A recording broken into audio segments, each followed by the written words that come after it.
નહીં હો, હજી તારો બાપ બેઠો છે અહીંયા. જેટલો મહિમા માનો છે ને એટલો જ બાપનો છે. બાપ બેઠો હોય તો દીકરો ગમે તેટલી મૂંઝવણમાં હોય છતાં પણ એમાંથી મુક્ત કરાવી દે. સમાજમાં એવા બાપ બેઠા છે, એવા બાપ હોય છે તે ક્યારેય પણ સાર સંભાળ ન લીધી હોય બાપની, પણ બાપને ગામડે ખબર પડે ને કે દીકરો શહેરમાં કાંઈક મુશ્કેલીમાં આવ્યો છે તો 10 વીઘા જમીનમાંથી 5 વીઘા જમીન વેચીને એના પૈસા લઈને દીકરાનું દેણું ભરવા એ ગામડાનો બાપ બસમાં બેહીને જતો હોય છે.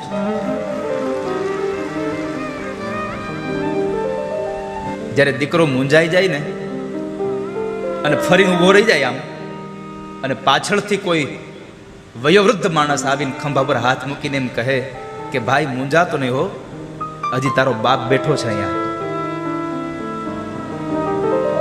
પણ મારે એટલું જ કહેવું છે કે તમને એમ હોય કે મારી વૃદ્ધાવસ્થામાં મારા દીકરાઓ અને મારા દીકરાની વહુ સાથે રહે, તો દરેક બહેનોને મારી પ્રાર્થના એટલી છે, ક્યારેય જિંદગીમાં ભૂલતા નહીં તમારો પતિ પણ કોઈકનો દીકરો છે ને એના મા બાપની ભેગો રહેવા દેજો, તો જ તમારા સંતાનો તમારી ભેગા રહેશે, નકર નહીં રહે.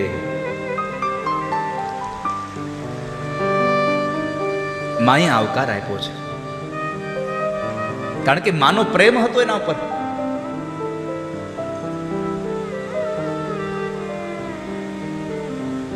મીઠા મધુ ને મીઠા મેં હું લારેલો, એથી મીઠી છે મોરી માત જો જનની, નિજોડ સખી નહીં જડે રેલો. આ દુનિયામાં એકમાત્ર માં એવી છે, એના જેવી જોડ તમને ક્યાંય ન મળે. ગમે તેટલા પૈસા લઈને નીકળી જાઓ, બધી વસ્તુ ખરીદી શકો, એક મા બાપનો પ્રેમ ન ખરીદી શકો ક્યારે તમે. એક મા બાપનો એક તમે ખરીદી ન શકો. એટલે તો કહેવત પડી છે, બધા મરજો પણ કોઈની માં મરશો માં, ક્યારે કોઈની માં ન મરશો. આ સંસારમાં તમને બધા લોકો ત્યજી શકે, પણ તમને જન્મ દેનારી માં કોઈ પણ સંજોગોમાં તમને ત્યજી ન શકે. વાલા, તમારાથી આખી દુનિયા મોઢું ફેરવી જશે, તમારી માં તમારાથી મોઢું નહીં ફેરવી શકે. કારણ કે માં મમતાના રસથી ભરેલું વટવૃક્ષ છે. માતૃત્વનો પ્રેમ ભર્યો છે એમાં.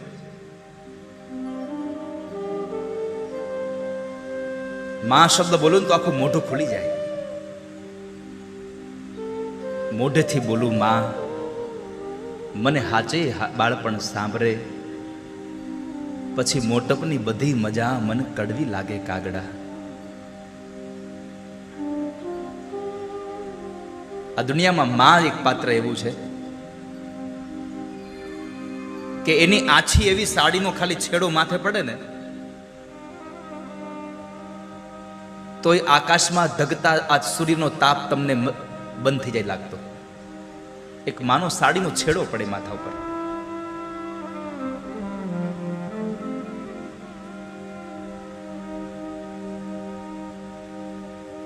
મમતાના રસથી ભરેલું વટવૃક્ષ છે એ માં. બાળક ગમે તેટલું થાકીને આવે અને માની ગોદમાં આવે અને માં પોતાના સાડીના છેડાથી જ્યારે એ દીકરાનું પરસેવો લૂછે ને એટલે દીકરાનો બધો થાક ઉતરી જાય. ત્યાં આગળ બધો જ થાક ઉતરી જાય.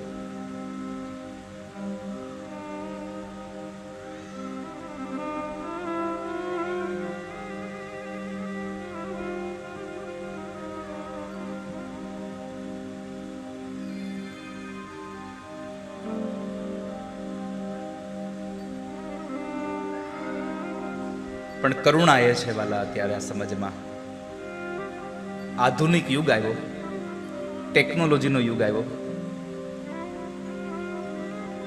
સમાજમાં મંદિર વધતા હતા ને એનો આનંદ હતો આપણને.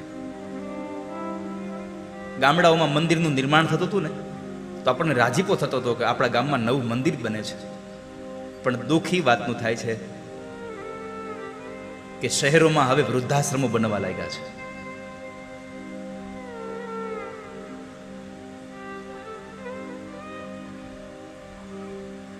આપણું બદનસીબ છે કે જે આપણે વૃદ્ધાશ્રમો નિર્માણ થઈ રહ્યા છે.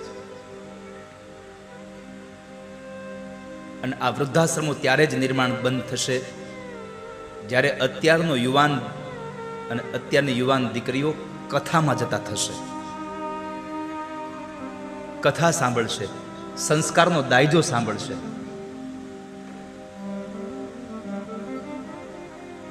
ત્યારે એના સંસ્કારોથી લઈ અને મા બાપની સાથે રહેતા થશે, મા બાપને સાંભળતા થશે.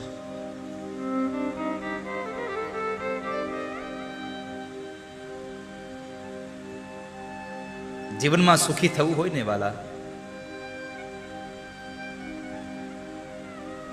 તમારે સંસારમાં સુખી થવું છે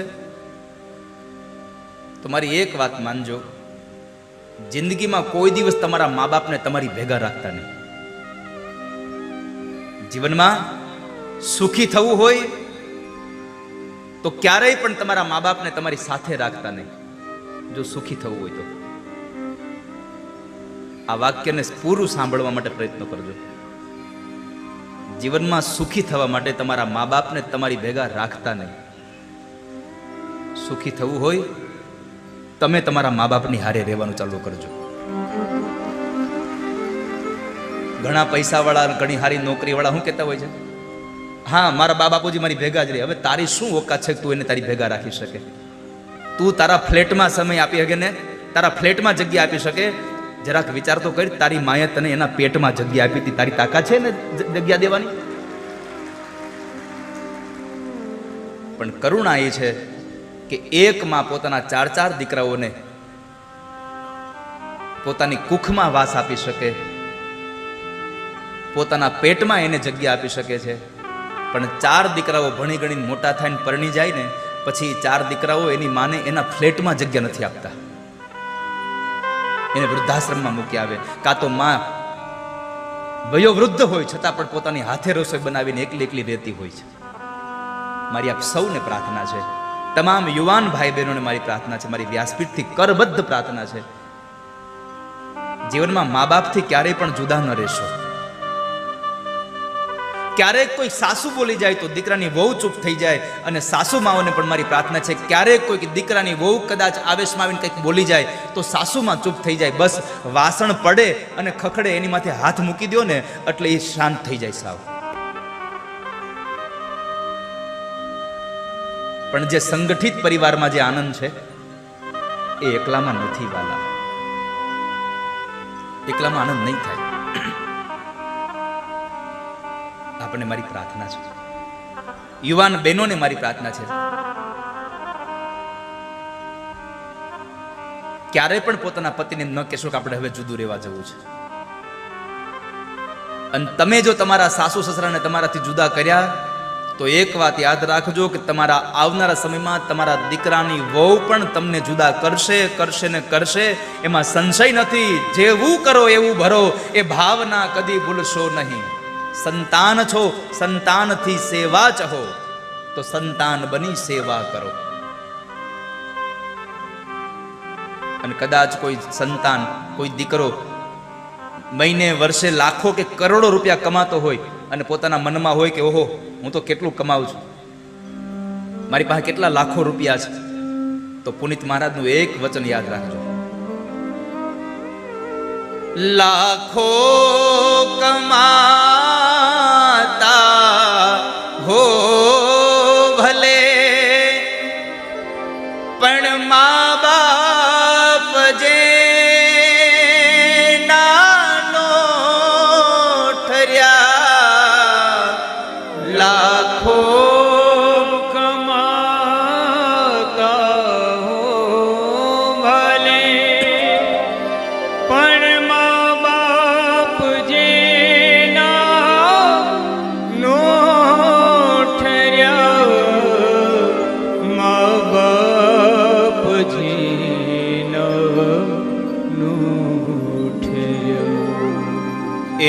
લાખ નહીં બધી રાખ છે, એ માનવું ભૂલશો નહીં.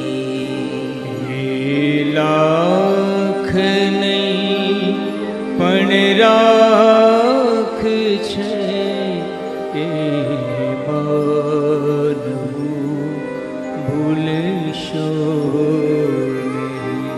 ભૂલો ભલે બીજું બધું મા બાપને ભૂલશો નહીં. ભૂલો ભલે બીજું બધું મા બાપને ભૂલશો નહીં. મા બાપ આપણે જ્યારે નાના હોય છે ત્યારે શું નથી કરતા આપણા માટે? રાત્રે આપણી ગોદડી બગડે ને તો માં પોતે હોતી હોય એ જગ્યાએ આપણને સુવાડે છે અને પોતે ભીને સૂઈ જાય છે. આપણું એક માત્ર મોઢું જોવા માટે થઈ અને આ ધરતીના જેટલા પણ પથ્થરો છે ને બધાને દેવ માની અને પૂજા છે ને. પથ્થર પૂજા પૃથ્વી તણા ત્યારે દીઠું તમ મુખડું, એ પુનિત જનના કાળજા પથ્થર બનીને છૂંદશો નહીં ક્યારેય.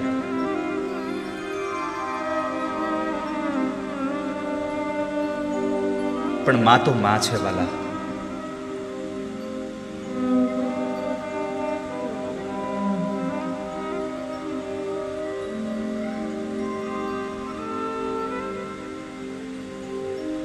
એકવાર એક 8-10 વર્ષના દીકરાને એની માએ શહેરમાં ભણવા બેસાડ્યો. બાપ મૃત્યુ પામ્યો હતો એટલે માં પોતે પેટે પાટા બાંધી અને કાળી મજૂરી કરી અને પૈસા મેળવી અને દીકરાને ભણાવે છે. દીકરો તો શહેરમાં રહે છે.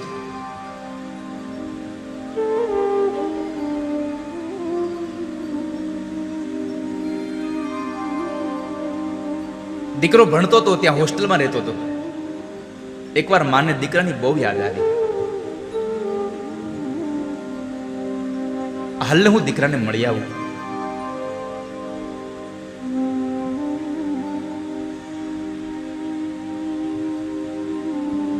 માએ ભેગા કરેલા થોડા ઘણા પૈસા કાવડિયા લઈ અને દીકરાને મળવા શહેર જાય છે.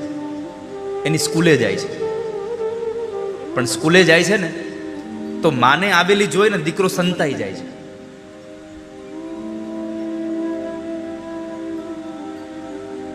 એને મળવા ન જતો.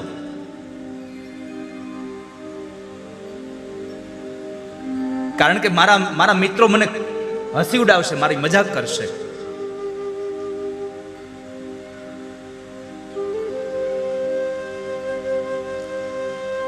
પણ બધા મિત્રો વયા ગયા અને માં જ્યારે દરવાજે બેઠી રહી છે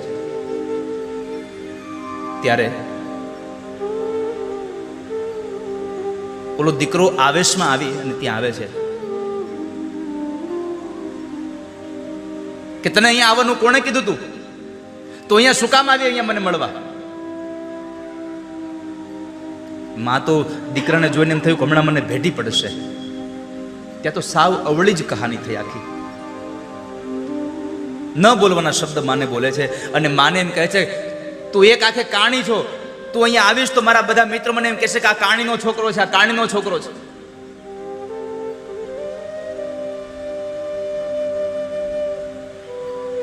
માએ પોતાની પાસે રહેલી થેલીમાંથી એક ડબરો કાઢ્યો અને ડબરામાંથી એક ટોપરા પાકનું બટકું લઈને કીધું કે લે દીકરા, તારા માટે હું ટોપરા પાક લાવી હતી આજે. માના હાથમાંથી ટોપરા પાક લઈ અને એ દીકરાએ ઘા કરી દો, નથી જોઈતો મારા તારો ટોપરા પાક. આજે આવ્યું તો ભલે આવી, હવે કોઈ દિવસ આવતી નહીં મને મળવા અહીંયા.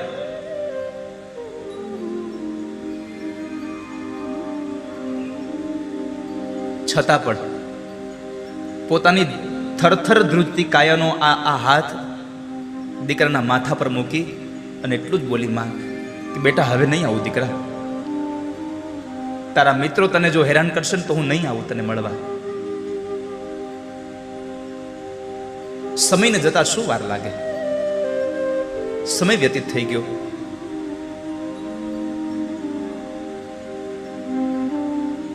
દીકરો ભણી ગણીને મોટો થાય છે, શહેરમાં પરણી પણ જાય છે,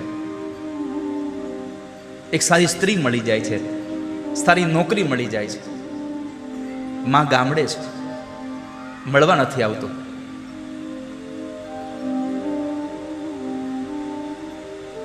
માં રોજ ઘરમાં બેસી અને દીકરાને યાદ કરે ને રડે, રોજ આંખોમાંથી અશ્રુઓની ધારાઓ છૂટે છે.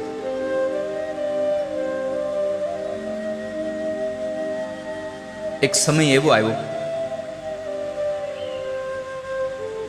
કે દીકરાની માં મૃત્યુ પામી ગઈ, પણ મરતા પહેલા એક ચિઠ્ઠી લખતી ગઈ છે. મરતા પહેલા એક ચિઠ્ઠી લખતી ગઈ અને પડોશીને આપીને કીધું કે મારો દીકરો ક્યારેક આવે ને તો એના ચિઠ્ઠી આપજો ને. માં મરી જાય છે અને બીજી બાજુ ઘટના એવી ઘટે છે કે જે ગામડાની અંદર આ ભણ્યો હતો એ ગામની પ્રાથમિક શાળાના શિક્ષકોએ નક્કી કર્યું કે આપણા ગામના જે લોકો, જે છોકરાઓ ભણી ગણીને બહુ આગળ વધ્યા છે ને એનું આપણે સ્વાગત સન્માન કરવું છે. એટલે આને બોલાવડાવે છે, પોતાની પત્ની સાથે ઘરે આવે છે. પોતાનું જે ઘર હતું એને આછું આછું યાદ હતું, મારું ઘર અહીંયા છે, એટલે ત્યાં જાય છે, પણ દરવાજાને તાળું માર્યું હતું. પડોશમાં પૂછ્યું કે અહીંયા એક ડોશીમાં રહેતા હતા ને? પડોશી કીધું રહેતા હતા ને ભાઈ. ક્યાં છે? તો કહે છે એ તો ગુજરી ગયા છે, 2-3 વર્ષ થઈ ગયા છે. એનો દીકરો શહેરમાં રહે છે, પણ અમને કોઈને ખબર નથી ક્યાં છે, એટલે એનો કોઈનો સંપર્ક નથી કરી શકાય ને. ત્યારે આંખમાંથી આંસુ સાથે એટલું બોલ્યો કે હું જે દીકરો છું, મારી માં મરી ગઈ, મને ખબર ન રહી.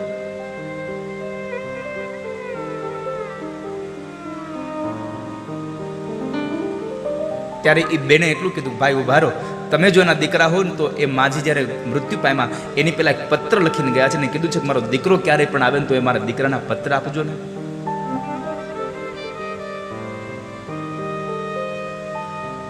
એ પત્ર લઈ આવે છે અને જ્યારે પત્ર વાંચે છે, માએ લખ્યું છે કે બેટા તું ખૂબ ભણી ગણીને આગળ વધજે અને ખૂબ જીવનમાં સુખી થાજે. તારી માં તને અંતરના આશીર્વાદ આપે છે.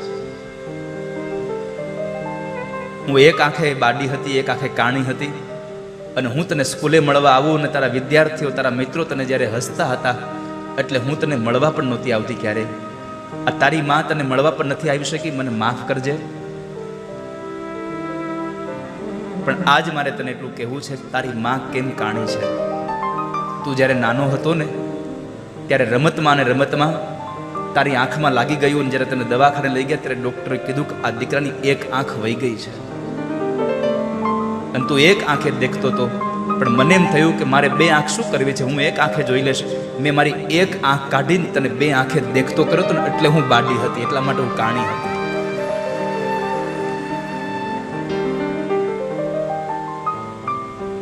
મારી એક આંખ મેં તને આપી દીધી. આ શબ્દ સાંભળ્યા ને ત્યારે દીકરાની આંખમાંથી આંસુની ધારાઓ પડી ગઈ કે હું માને ઓળખી ન શક્યો. પછતાવાનો કોઈ પાર ન રહ્યો.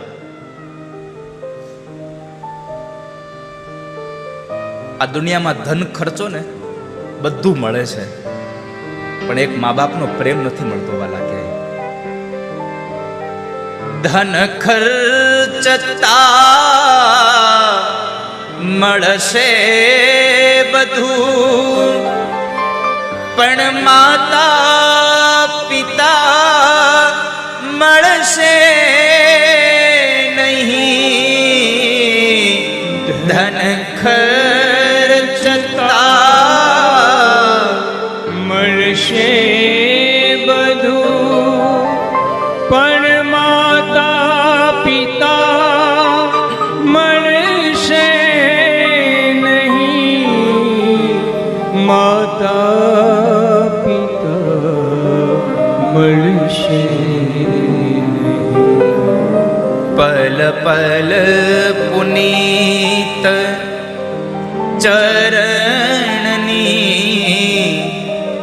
તમે ચાહના ભૂલશો નહીં. ભૂલો ભલે બીજું બધું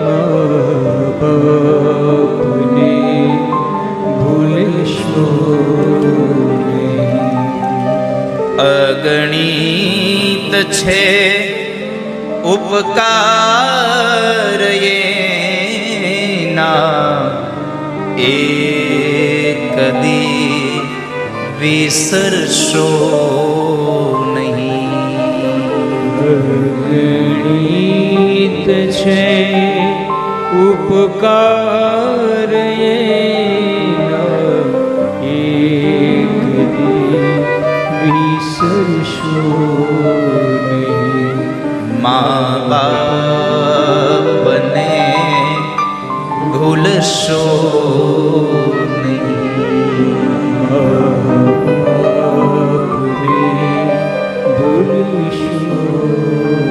આજ ભગવાન વ્યાસપીઠની સાથે ભરોસા સાથે જવાબદારી સાથે કહું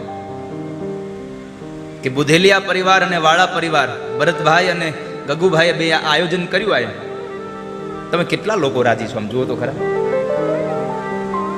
કેટલા લોકો આમ આનંદિત થયા છો કે અમારા પરિવારના એક બે માણસે આટલું સરસ કામ કરીને અમને હરિદ્વાર લઈ ગયા, અમને હરકી પેઢી હરિદ્વારના દર્શન કરાવ્યા. એક ભાગવત કથા કરીને આટલા તમે રાજી થયા છો, પણ તમે જેટલા રાજી છો કદાચ આ બુધેલિયા પરિવારના સ્નેહીજનો રાજી હશે. એના કરતા વિશેષ કહું તો આજે અંતરિક્ષમાં બેઠેલા એના માત પિતા એટલા આનંદિત થતા હશે કે મારા દીકરાએ અમારી ઘરે ભગવાન ભાગવતજીને બોલાવ્યા છે. અમારી ઘરે ભગવાનને તેડાવ્યા છે.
जय जय जय श्री